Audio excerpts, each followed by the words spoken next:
Someone here wants to express something, but it is a page. Kung sino man ito, parang meron ditong energy, no, na may gustong sabihin, based on passion, and parang, actually not really based on emotions because I'm not really seeing talaga, no? Kasi water talaga yon. But this is a wants right here. It's like this person here is excited to express something, yet hindi ko pa masabi na ito ay talagang well-established, no? So, may feeling ng excitement. You could be dealing here with someone younger than you but doesn't have to be. But I think this person here, nakita natin yung magician, no? So, parang it's like an energy here of wishing, no?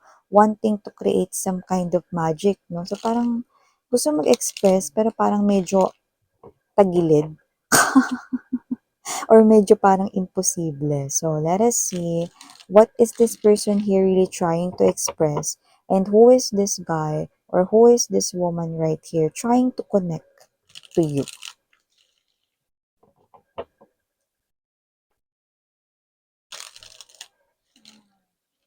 Okay, so let us see. Let's get other informations about this.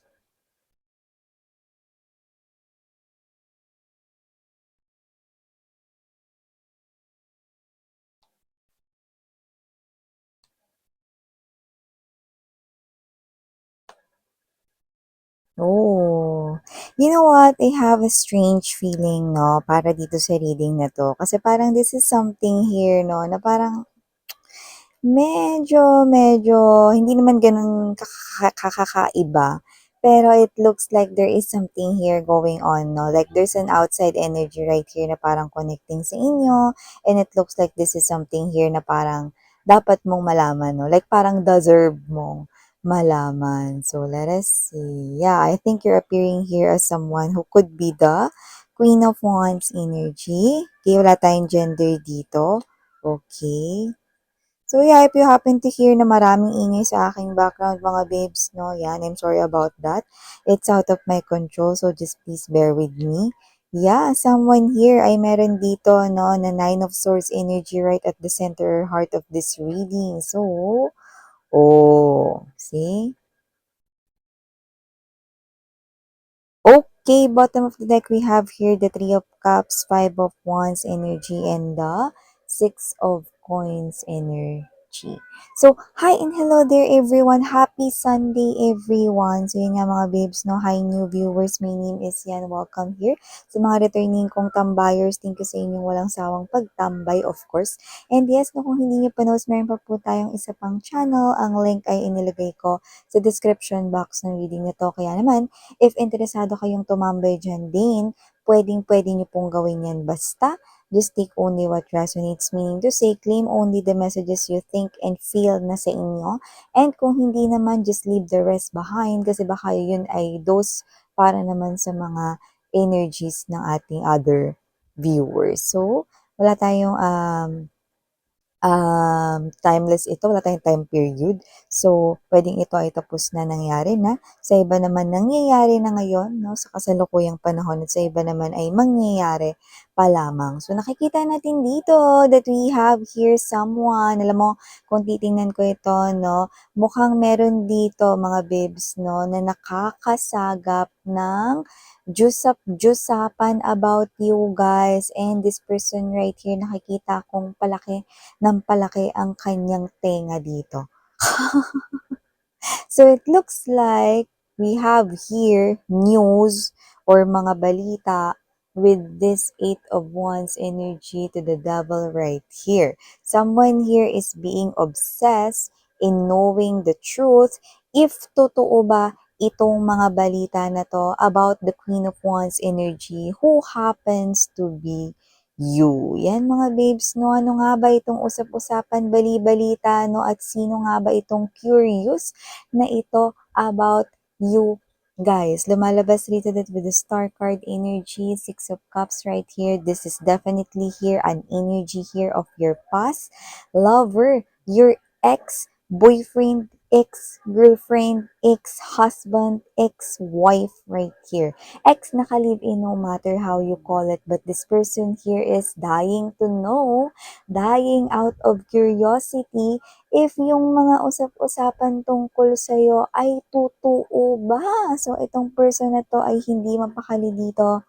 This person here really wants to know the truth if yung mga balita about you ay all real. But I'm gonna be honest right here. Nakikita ko dito na yung mga naririnig niya, marami po doon ang compliments, marami po doon ang mga magaganda, no? So nakikita ko dito na isa sa mga parang naririnig niya dito ay ang mas nag-glow up kayo, mas naging attractive kayo, mas gumanda kayo, mas gumapo kayo. That's the Queen of Wands energy is embodying. Mas nag-glow ang inyong skin, mas happy kayo ngayon, mas positive kayo ngayon, no? And with the Queen of Wands as well, no? Isa pa sa mga compliments na naririnig nila about you is that you are confident, more confident, you are someone na mas malakas ngayon, you are powerful, you are happy sa iyong work, sa iyong ginagawa, no?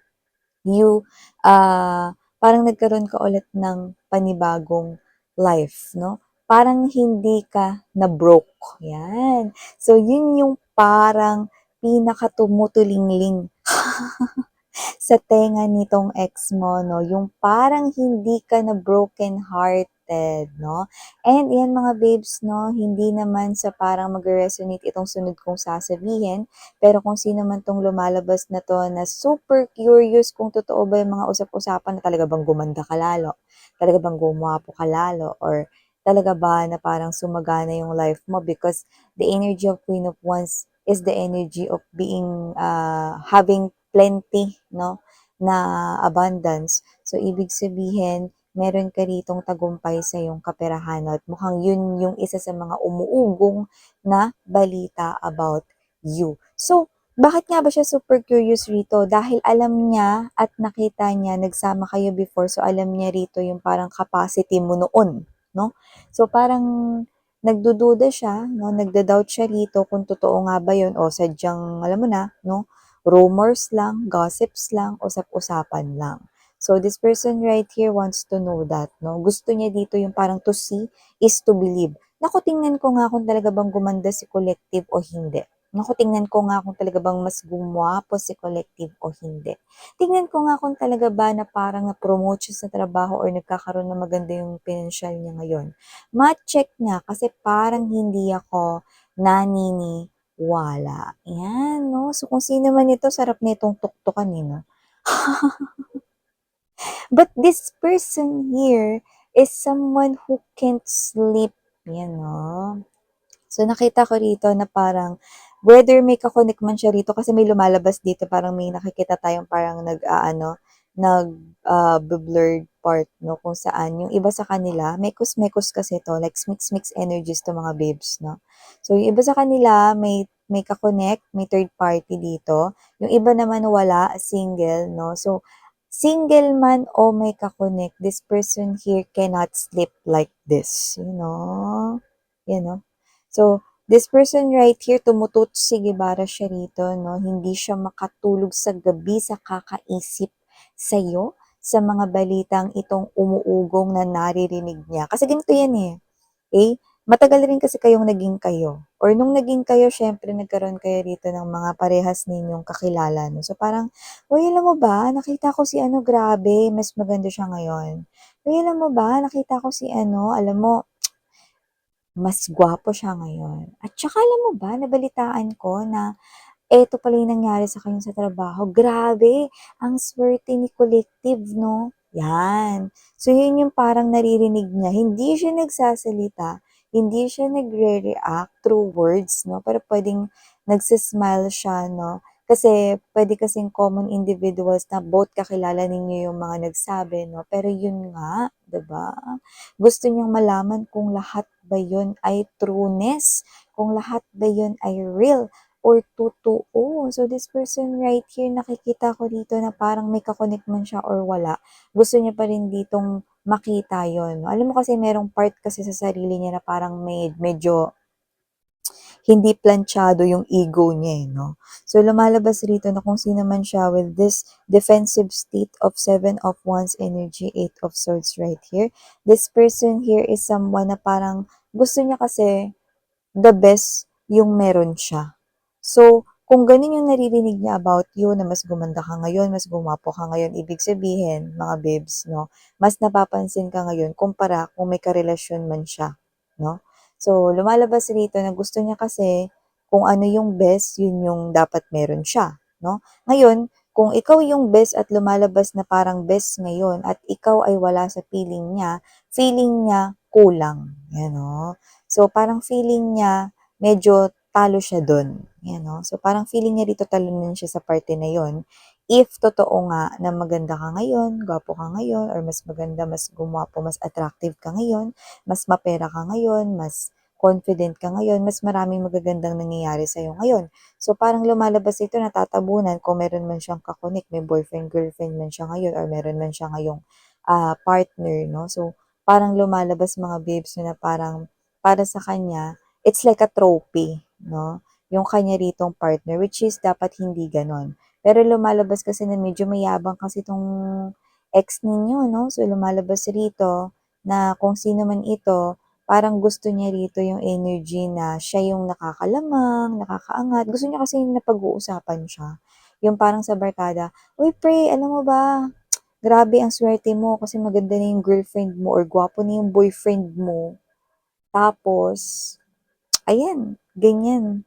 Grabe, ikaw nang maswerte. You know, gusto niya kasi yung nababati siyang ganyan. Gusto niya kasi yung nako-compliment siyang ganyan, no? Pero ito siya ngayon.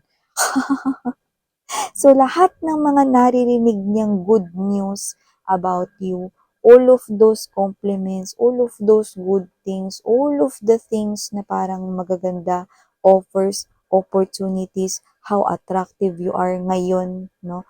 How handsome you are, how beautiful you are. Wala siyang magawa, no? Kasi with this Knight of Cups energy, Nine of Wands, he or she cannot offer his or her pakikipagbalikan or cup of love, no? Sa inyo, which is, linawin ko na hindi yan cup of love.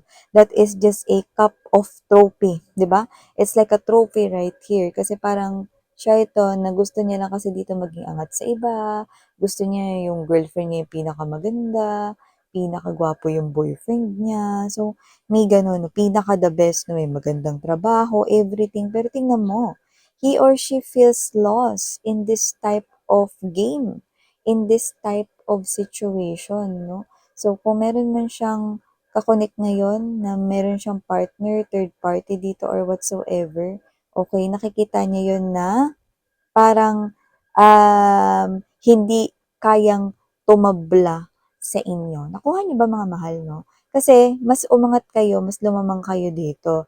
Eh, dahil hindi nga kayo yung nasa buhay niya if ever na meron man siya ritong kakunik, lumalabas na parang feeling niya talunan siya or talo siya, 'yan, oh. So, hindi ko alam kung ba't ganito yung mindset niya pero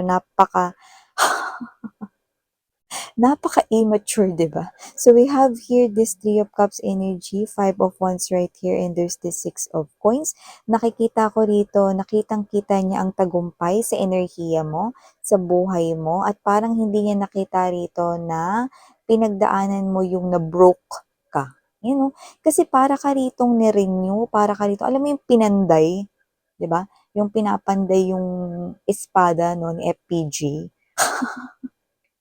'Di ba, sa pelikula gano'n parang tumibay kayo, naging sharp din kayo 'no, in terms of your thinking, in terms of your dealing with life 'no, in general, with your life in general. So nakita ko dito na parang sa kanyang thoughts 'no, medyo magulo. It's like a battle na parang kahit bitiwan niya yung third party, it will not work. It is because you will not come back to him or her. But alam niyo yung energy na lagi kong ginagamit yung example na to kasi ito yung parang best suited, no? Example dito yung nakita kita sa isang magazine, di ba?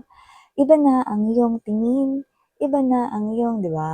Nagbago ng lahat sa iyo, Yan.